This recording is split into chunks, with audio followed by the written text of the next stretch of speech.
بسم اللہ الرحمن الرحیم اللہم صلی علی محمد النبی الامی وعلی آلہ وسلم تسلیما۔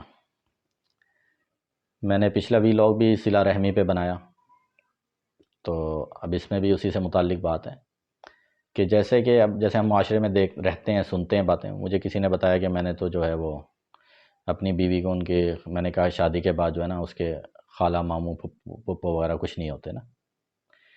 تو میں نے ان سے کہا، میں نے کہا امت میں بس اس فتنے کی کمی تھی، ہر طرح کے بدبخت لوگ پیدا ہو گئے، منکرین نبوت کے، یعنی حضور صلی اللہ علیہ وسلم کی رسالت کے انکار کرنے والے، نبوت کا دعویٰ کرنے والے بھی پیدا ہو گئے، اور طرح کے بھی فتنے پیدا ہوئے۔ میں نے کہا یہ فتنہ بھی امت میں پیدا ہو گیا الحمدللہ، کہ اپنوں کو چھڑوایا جا رہا ہے۔ اور حضور صلی اللہ علیہ وسلم کی یونیورسٹی میں کیا پڑھایا جا رہا ہے؟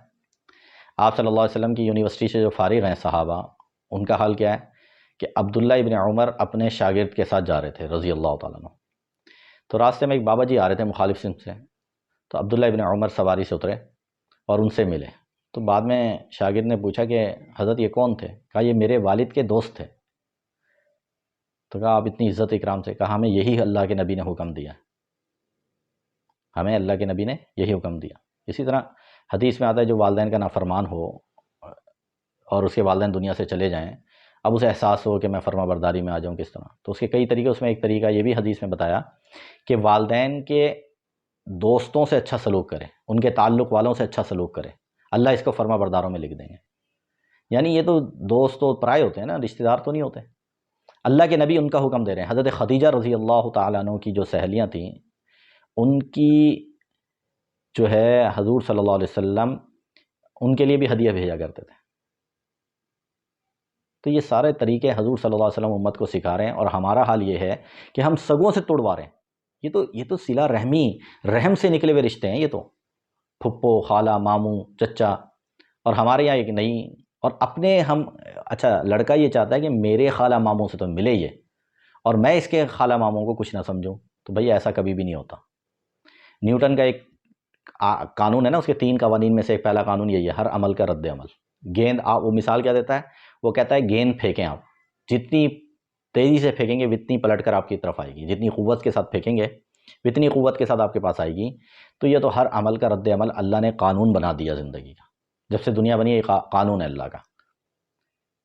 یعنی میں یہ چاہوں کہ میری بیوی میرے والدین کی، میرے ماموں کی، خالاؤں کی اور پھپھوں کی عزت کرے، اور میں اس کی نہ کروں، ایسا دنیا میں بھائی کبھی نہ ہوا ہے۔ نہ یہ انسان کے بے وقوف ہونے کی علامت ہے۔ بس سیدھا مختصر یہ ہے کہ جو انسان بیچارہ بے وقوف ہوتا ہے نا، جس کے پاس عقل اسے اپنی کرائے پہ دی ہوئی ہوتی ہے، وہ اس طرح کی باتیں کرتا ہے۔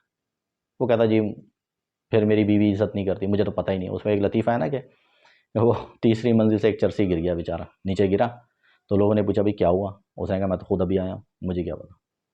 یہ بیچارہ ایسی چرسی کی طرح ہے، یہ کہتا ہے مجھے پتہ ہی نہیں میری بیوی کیوں نہیں میری ماں باپ کی عزت کر رہی، میرے خالاؤں کی، میرے رشتہ داروں کی عزت کر رہی۔ کہہ رہا مجھے پتہ ہی نہیں ہے، اسی چرسی کی طرح کہ میں خود ابھی آیا ہوں بھائی، مجھے کیا پتہ کیا ہوا ہے میرے ساتھ۔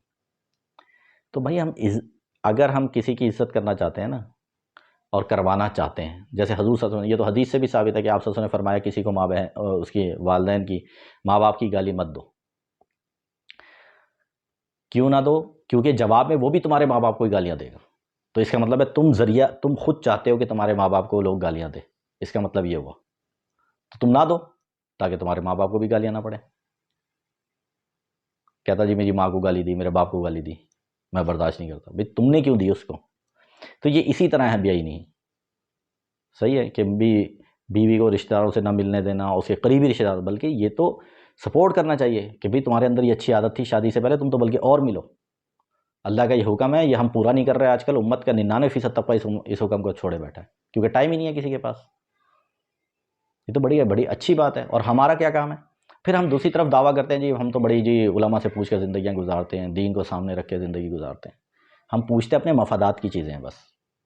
نماز کے مسائل پوچھ لیے، زکوٰۃ کے مسائل پوچھ لیے، عبادات کے مسائل پوچھتے ہیں، اس سے آگے تو ہم چلتے نہیں۔ ہم یہ پوچھتے ہیں کہ میں آفس، میرا 9 بجے کا ٹائم ہے، میں جاتا ہوں 9:30 بجے، بتائیں میرے لیے اللہ کے یہاں کتنی زبردست قسم کی میری ٹھکائی ہوگی قبر میں اور حشر میں، وہ ذرا نقشہ کھینچ دیں مفتی صاحب، اس پہ مجھے فتویٰ دے دیں۔ یہ نہیں پوچھے گا کبھی۔ میں دکان پہ بیٹھ کے صبح سے شام تک جھوٹ بولتا ہوں، اس کا مجھے بتائیں میری اتنی بڑی داڑھی، اتنا بڑا میرے پگڑی ہے، اور میں ایسے پہلی صف کے لیے نماز پڑھتا ہوں، تو بتائیں میرے لیے کتنی اسپیشل قسم کی پٹائی ہوگی میری۔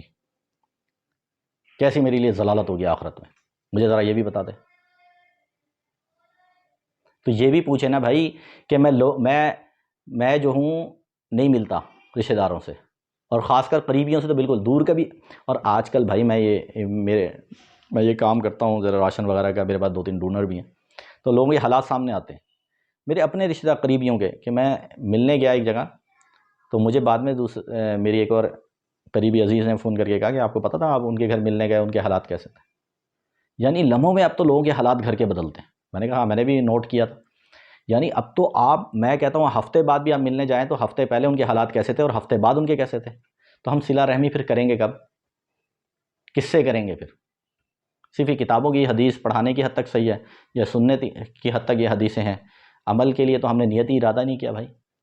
تو ہم ملیں گے تو ان کے بھی حالات سامنے آئیں گے بھی وہ کس حال میں ہیں، کس پریشانی میں ہیں، اور جو ہے ہمیں ان کے ساتھ کیا عمل کرنا چاہیے، یہ بھی حالات سامنے آئیں گے۔ چلو ہم کچھ نہیں کر سکتے، انہیں دلی تسلی تو دے سکتے ہیں نا، ان کی دھارس تو باندھ سکتے ہیں۔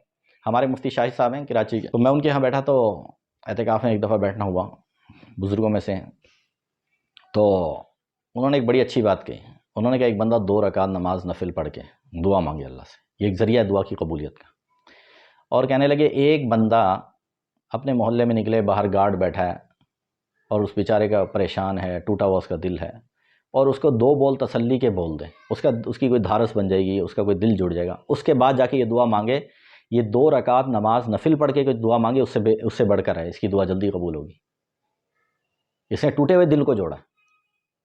چلو آپ ویسے امداد نہیں کر سکتے، آپ ٹوٹے، اور پھر آپ کسی کے ذریعے کروا سکتے ہو امداد، آپ ملنے سے ہی روک دیتے ہو یار، کتنا بڑا ظلم ہے۔ اور آپ اتنے بڑے فنٹر بنتے ہو جی میں نے یوں کر دیا، میں نے یوں کر دیا، کوئی فنٹر بازی نہیں چلے گی بھائی، مرتے ہی اس کی جب آنکھیں بند ہوں گی اس کو پتہ لگ جائے گا یہ کتنا بڑا فنٹر تھا۔ ہم نے جو ہے ہر چیز، ہم دین سمجھتے ہیں صرف عبادات کو، مسئلہ ہمارا سب سے بڑا یہ ہے، جس کی وجہ سے سیکولر قسم کے لوگ اور لبرل قسم کے لوگ اور دین سے بیزار لوگوں کو موقع ملتا ہے اور وہ اعتراض کرتے ہیں، پھر ہم انہیں جواب دینا شروع کر دیتے ہیں، ہم کہتے ہیں انہیں رگڑو، انہوں نے دین پر انگلی اٹھائی ہے۔ ہم یہ نہیں سوچتے کہ اس کے پیچھے لاجک کیا ہے، ہم نے انہیں مجبور کیا ہے کہ دین پر اعتراض کرو۔ اچھے بھلے دیندار لوگ یہ کر رہے ہوتے ہیں حرکتیں، بیویوں کو روکتے ہیں ملنے سے، قریبی رشتہ داروں سے روکتے ہیں، یہ ایک نہیں کئیوں نے مجھے بتایا، اور ایک رواجن ہے یہ۔ جب میری شادی ہوئی تو مجھے بھی کئیوں نے نصیحت اس طرح کی ایک آدھے نے کہ بھئی یہ شادی کے بعد یہ نہیں ہوتا۔ میں نے کہا بھئی اچھا نہیں ہوتا، اگر نہیں ہوتا تو ہم کریں گے بھائی۔ تو اللہ پاک جو ہے ہمیں عمل کی توفیق عطا فرمائے۔ جو 98% دین ہمارا چھپا ہوا ہے، میرا ٹارگٹ اصل میں وہ ہے۔ آپ کہیں گے بھئی نماز کی میں بات نہیں کرتا، تہجد کی، کیونکہ تہجد والے بھی مارکیٹ میں بے تحاشا ہیں، نمازی بھی بے تحاشا ہیں، ان کی ٹینشن نہیں ہے، ان کی کوئی قلت نہیں ہے مارکیٹ میں جن کی قلت ہے بھائی، جس کی وجہ سے لوگ دین سے بھاگ رہے ہیں اور ہم اس کا ذریعہ بن رہے ہیں۔ اصل تو یہ ہے، میرا موضوع یہ ہے کہ بھئی اگر ہم نہیں آ سکتے، ہم اگلی نسل کو کوئی اچھی چیز دے جائیں۔ میں بار بار آپ کو یہ بات کہتا ہوں، کوئی ہم انسان نہیں بن سکے تو صحیح طرح ہم انسان بنا کے ایک نسل چلے جائیں، کل قیامت کے دن اللہ کو کہہ سکیں، اللہ پاک کہیں گے تم نے عمل نہیں کیا، تو ہم کہیں گے اللہ ہم میں تو اتنی طاقت نہیں تھی، لیکن ہم پیچھے ایک نسل تیار کر کے آئے ہیں۔ اللہ پاک مجھے بھی عمل کی توفیق عطا فرمائے، آپ کو بھی، کمیاں ہر کسی میں ہوتی ہیں، تو اللہ پاک مجھے بھی عمل کی توفیق عطا فرمائے۔ سبحان ربک رب العزۃ عما یصفون وسلام علی المرسلین والحمد للہ۔